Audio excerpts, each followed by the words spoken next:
Are you in the market for the new M3 MacBook Air but can't decide whether the 13-inch is the right size laptop for you?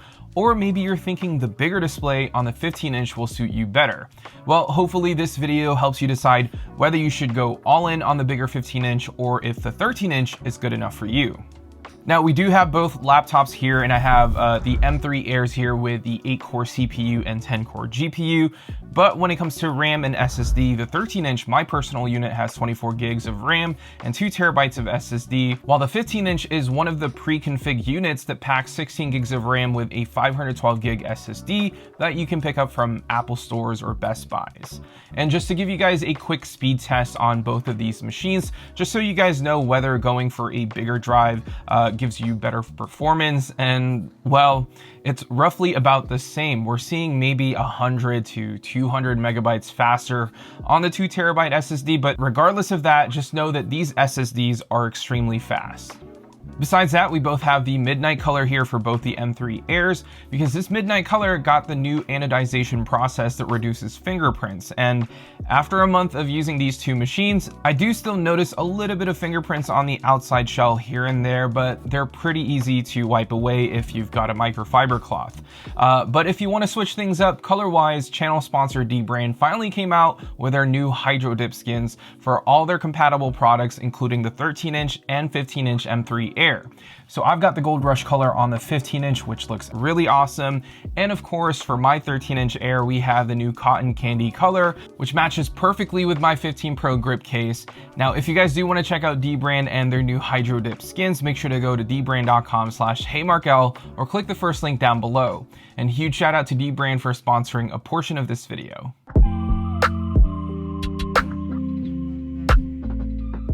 Now, this is actually my first time using a 15-inch Air for an extensive amount of time. I've had this review unit for over a month now, and as someone who's been using the smaller 13-inch Air since it came out, I gotta say, the 15-inch is a really nice size and it's not too heavy either. But going back to the difference between the 13-inch and 15-inch, let's talk about the display first. In my opinion, the 13-inch MacBook Air is a pretty good size display for just about everyone. It's a little over 13 inches technically, and it's a lot closer in size to a 14-inch MacBook Pro. Even though it lacks ProMotion or, mini LED display, the 500 nits of brightness is plenty bright for everyday consumers, and the colors or the quality of the panel looks really good too. For a modern Mac, I'd say it has pretty slim bezels all around, although I'm still not a fan of that notch by the webcam. I wish we kind of have, a full display and move the camera up a tiny bit, or I'd totally be okay having this notch here if they actually gave us Face ID on the Mac. The 15-inch display, on the other hand, is the same as the 13-inch in terms of display tech, and it's just straight up beautiful. The bigger display is definitely much appreciated, and after using the 13-inch for a couple of months and then going to the 15-inch Air, you kind of get this wow factor. It's not the fact that you can have more smaller windows up on your screen and have more windows open, it's the fact that things are just more legible, and it's just a lot easier to see everything. Especially if you have a project up on Logic Pro or Final Cut on here, you're just able to see more of your project, and it's much nicer to work on a bigger display. Moving on to the speakers, and I'll play some samples in just a little bit, but I've always said this in every laptop review that I've made. I think that MacBook speakers are the gold standard when it comes to laptop speakers, and these two laptops sounds really good. While the 13-inch Air sounds good, take a listen.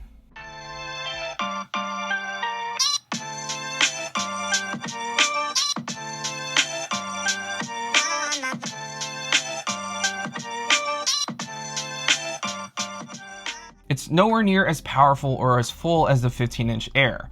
The 13-inch gets loud and sounds bright, but it's kind of lacking that thumpiness from the Pro line or what you'll get from the 15-inch Air. So take a listen.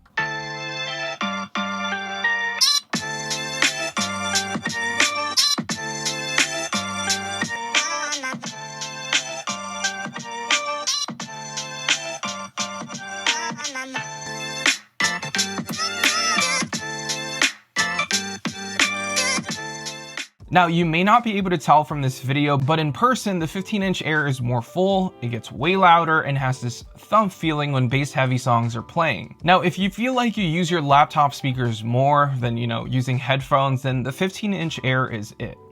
Now, when it comes to performance and battery, I'll be honest with you guys, when it comes to synthetic benchmarks, they score roughly about the same. So in Geekbench 6, the 13-inch MacBook Air scored and got 3082 for the 13-inch and about 3100 for the 15-inch for its single core score. And we're looking at roughly around 12,000-ish for its multi-core scores. As for Metal and its GPU, we're getting about 47,000 for both the 13-inch and 15-inch Air. Again, the difference here is barely noticeable because they're pretty much the same machine. Now, when it comes to Cinebench, which uses both the CPU and GPU to render real-world 3D rendering tasks, I noticed that if I were to run, this same test for about 30 minutes or longer, we're seeing scores on the 13-inch dip just ever so slightly than what the 15-inch is getting. And that's most likely due to the fact that the 15-inch Air is in a larger enclosure, so the thermal capacity is much more tolerable when running intensive apps or sustained workloads. And again, these MacBook Airs don't have fans, so if you're always pushing your laptop and you're running all these heavy apps for a period of time, you'll have way better performance on the 15-inch Air. But the beauty of it being fanless, you're not going to hear anything while the CPU and GPU is under load. It's pretty impressive. And then when it comes to gaming, I actually have a few games that I played on both the 13-inch and 15-inch Air. And to be honest, gaming performance is good, but obviously not the best that I've experienced on a Mac. But I will say games like Resident Evil 4 with Metal Effects upscaling ran perfectly fine on both of these machines with little to no stuttering, although you'd have to dip the resolution down if you want constant 60 frames per second. Now, I was also able to test out Baldur's Gate 3 via Steam, which runs natively on Apple Silicon, and with settings set to low medium settings at 720p resolution, I'm getting somewhere around 45 frames per second, which honestly is not bad for a fanless MacBook Air, but the graphics are not great. Now, if you're playing Apple Arcade games like NBA 2K24 or Beast, which is a 3v3 arcade shooting game, those games can run at full quality and easily at 60 frames per second.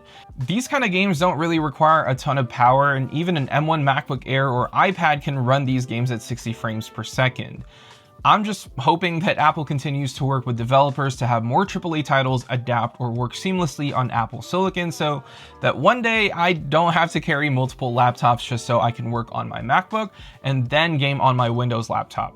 I'm hoping in a few years we'll see more modern AAA titles pop up on the Mac App Store with Metal Effects upscaling, because that'll be a total game changer in my opinion. Now, I've also edited a project in Final Cut Pro on these two laptops with the same timeline, color grading on every clip. Both actually rendered the timeline about the same time in about 4 minutes and 10 seconds, and exported the video at 8 minutes and 40 seconds for a 10-minute video in H.264 in 4K. So throughout my testing, I didn't really notice any improvements on the bigger machine, but I did notice that my timeline looked much better on the 15-inch Air. It's just more legible and I can see more of my clips in my project bin. And then when it comes to battery, this is where the 15-inch actually shines. The bigger battery is somewhat noticeable here on the 15-inch, which can last nearly an hour and some change longer than the 13-inch Air. And if you're doing a ton of video editing, have multiple apps open at once, and the CPU and GPU is working a ton, you can easily drain both of these battery in a matter of hours, like 4.5 hours on the 15-inch and about 3.5 hours on the 13-inch. But if you're using these laptops for, light video editing, browsing the web, or, you're working on Word documents or watching videos, the battery life is actually pretty incredible and can easily last more than 15 hours on a single charge on the 13-inch and about 16 to 17 hours on the 15-inch, at least from my experience. Now, you're probably thinking to yourself, the 15-inch is definitely a much better buy here and it's worth that extra $200. Well, it really depends on what you prioritize, and here's what I think you should consider when deciding what size to pick up. If you're the type of person who, always commutes or travels a ton with their laptop, so you're always on the go, you're going to notice the footprint on the 15-inch Air for sure. It's a bigger laptop, and if you're not used to having a big screen laptop, it can take up more desk space, and on a plane, for example, you might get uncomfortable using the 15-inch Air versus the 13-inch Air. While it is relatively light for a 15-inch laptop, the overall footprint is bigger. So depending on your backpack and what your usual workspace is, it might not fit in your backpack or your workspace might get too cramped. Now, the display size and speakers are amazing and will be better for sustained workload, but the 13-inch Air, in my opinion, is the perfect size for most people. It's going to be noticeably lighter at 2.7 pounds versus 3.3 pounds. And for the extra $200 you're saving, you can have 16 gigs of RAM with 512 gigs of storage for $14.99 on the 13-inch versus 8 gigs of RAM with 512 gigs of storage for the 15-inch. So besides the smaller footprint, there's that added benefit of having, better specs for a lower price tag, technically. So at the end of the day, which one should you go with? Now, I personally love the size of the 15-inch display, especially when it comes to video editing. But since both machines actually perform about the same, I'll take the slight loss in battery life, display size, and speaker quality in exchange for that slimmer profile and much lighter machine overall. As much as I enjoy and appreciate the bigger display on the 15-inch MacBook Air, I travel way too much to lug around a bigger laptop. And if you don't really travel or commute all that much or care that a laptop is bigger, then by all means, please pick up the 15-inch M3 MacBook Air. It's an awesome laptop that can be your all-in-one computer for both mobile and stationary setup. But if you travel a ton like me and you care more about portability, then go for the 13-inch Air. You won't be disappointed.